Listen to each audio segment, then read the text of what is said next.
আমরা জনগণকে ছাড়ে দিব, যার সন্তান তার হাতে ছাড়ে দিব, যার মেয়েকে খুন করছে, যার মেয়েকে ধর্ষণ করছে সে বিচার করবে। তাহলে আমরা মনে হয় সঠিক বিচার বাংলাদেশে পাবো।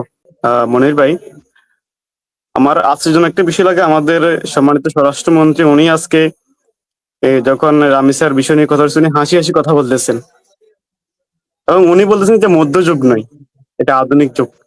এটা আমার জন্য লজ্জার এবং দুঃখজনক। আমার প্রশ্ন হচ্ছে, আজকে যদি স্বরাষ্ট্রমন্ত্রীর মেয়ে হতে তুমি কি এমন কি এই কথা বলতে পারতো?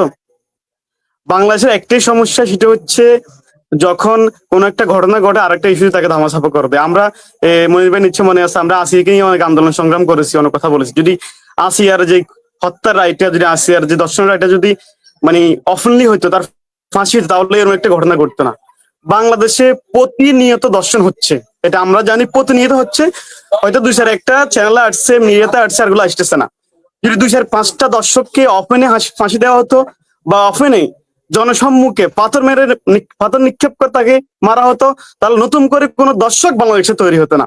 এবং আমি যদি গতকালকে আমাদের রামেশার বিষয়ে যদি আমি কথা বলি, রামেশার বিষয়টা সরাসরি সে দর্শক স্বীকার করেছে। স্বীকার করার পরও যদি এক সপ্তাহ সময় লাগে, এটা আমার জন্য লজ্জার, দুঃখজনক। বাংলাদেশের জন্মনেরা আমার জন্য আমরা লজ্জা মনে করছি। আমাদের উচিত, আমি দাবি করছি, রামেশার বিষয়টা যেন সরকার একদম মাথায় নিয়ে ওর ফাঁসির রায় দেয়, না হয় জনগণকে ছাড়ে দিয়ে জনগণ বিচার করবে।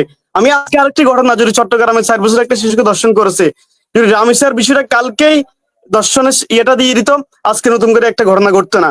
আজকে চট্টগ্রামের 4 বছর একটা মেয়েকে দর্শন করা হয়েছে, আমরা এটা নিয়ে কোনো কথা বলে নাই।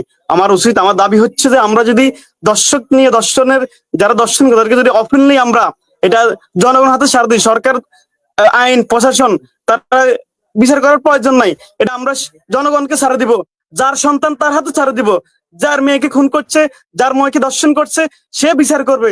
তাহলে আমরা মনে হয় সঠিক বিচার বাংলাদেশে পাবো।